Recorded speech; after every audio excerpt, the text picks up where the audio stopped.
national jewel.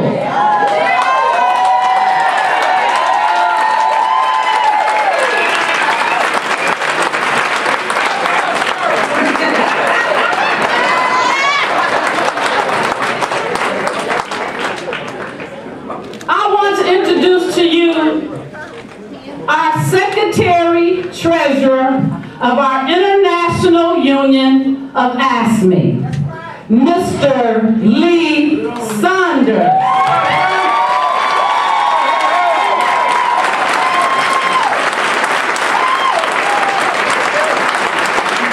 He is a Clevelander, and out of no disrespect, my members here call him Brother Lee.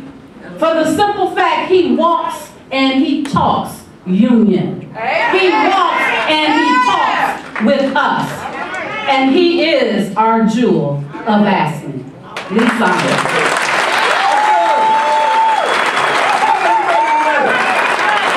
I can hear you. How is ASME tonight? Is ASME now?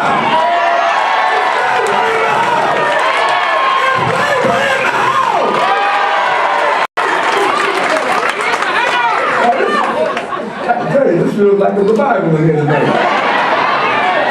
I mean, we were at church at 8 o'clock this morning. Did a lot of praying there. Praying for us. But you know what? If we all stick together, if we fight back like never before, nobody will be able to take collective bargaining away from us.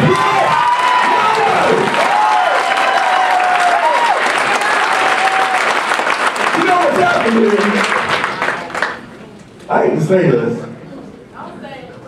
this, but you know, governors like John Kasich and Scott Walker in Wisconsin, I think they've made a big mistake, because guess what's happening?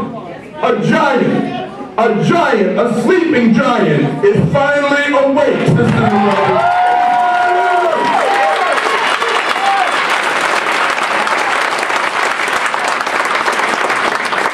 You know, we were speaking this morning, Al and I, been together all day. We were on this radio show for 3 hours talking about what's happening here in Ohio, what's happening in Wisconsin, what's happening in Florida, what's happening in Indiana. Make no mistake about it. This is a coordinated effort by the ultra-conservatives in this country to steal our voices away from us, to take those freedoms we have known to love away from us. Because they know one thing. If they can take us out, then they'll have clear sailing all the way down the street. They're going to have clear sailing.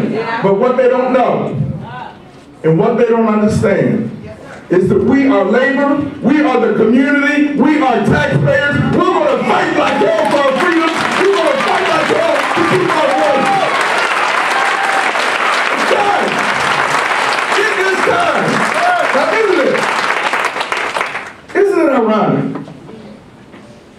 On April 4th, Reverend Sharp and I are going to be going down to Memphis. I go down there every single year. Because we commemorate Dr. King's march in Memphis and the assassination there. And if you think about it, think about why he was there. He was there supporting Local 1733 of ASME. 1,300 sanitation workers. And you know what they were fighting for? It's true they were fighting for wages and benefits, but that was a secondary issue. It really was. What they were fighting for was a voice. What they were fighting for was respect. What they were fighting for was dignity. They carried those signs. I am a man. You remember that? That's what they were fighting for. And isn't it ironic? And now this is what? What's the date? March 7th? March 8th? Of 2011. And we're fighting for the same thing. So we can't forget Dr. King and what he meant to us in Memphis, Tennessee. And we've got to carry that torch in Cleveland, Ohio, in Columbus, Ohio, in Youngstown, Madison, Wisconsin, Florida. We've got to carry that torch. Because this is not only an attack. This is not only an attack on the public sector unions. No, it's not. This is an attack on working people all over this country. It's not about public sector or private sector. You know, what are their games? And that ultra-conservative Republican noise machine they got going. You know, they tell a lot of lies. They spread a lot of misinformation. And they try to pit private sector worker against public sector worker. And we can't fall for that trap. They try to pit one community against another community. Sisters and brothers, we cannot fall for that trap. And what Al and I are doing here in Cleveland, what we've been doing around the country, what we're going to be doing in cities and states across this country is bringing our family back together. Bringing it back together. Whether it's labor, whether it's the civil rights community, whether it's the faith-based community, whether it's students, whether it's environmentalists, whether it's the progressives. We're bringing our family back together. Because this is a bigger struggle. And it's a bigger fight than a labor issue. This is about who we are. And this is about what we are about. And this is about who we want to be as a country. You know, we still live, in the richest country on the face of this earth. And as long as I have air to breathe, I'll be damned if I accept sub-minimum wage, or I accept people going after our pensions for folks who've been working 25, 30, 35 years. And not being able to retire legally. That is not acceptable, sisters and brothers. That is not acceptable. We can't take that. We can't stand for that. We've got to stand up. We've got to let our voices be heard. Who are we? This country that we all love is much better than what these characters are trying to make us to be. So we've got to tell Kasich and his cronies in the Senate and the House. We've got to tell Scott Walker in Wisconsin and his cronies in the House. We still got 14 Democratic senators that have not gone back to that state. They're staying in Illinois.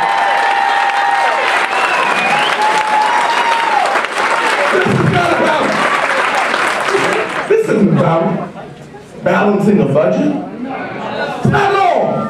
Because we know that we've got to have a shared sacrifice here. We know that we've got to sit at the table with our voices strong and negotiate and bargain over what's going on in the city or in the state. And we believe that there must be a sacrifice. But let me tell you something. That sacrifice will not be laid completely on our backs. We'll sacrifice, but we will not be vilified, and we won't be attacked. So that's what it's about. This fight is real. It started yesterday. It's continuing today, and it's going all the way through 2012 and beyond. And if they are successful in Ohio, if they are successful in Wisconsin, then guess what's going to happen to us November of 2012? We can't let that happen. And that's what this is all about today. That's what it will be about tomorrow. Labor, the civil rights community, the National Action Network, the clergy, environmentalists, students, all standing together saying we have had enough. We have had enough. And we're fired up.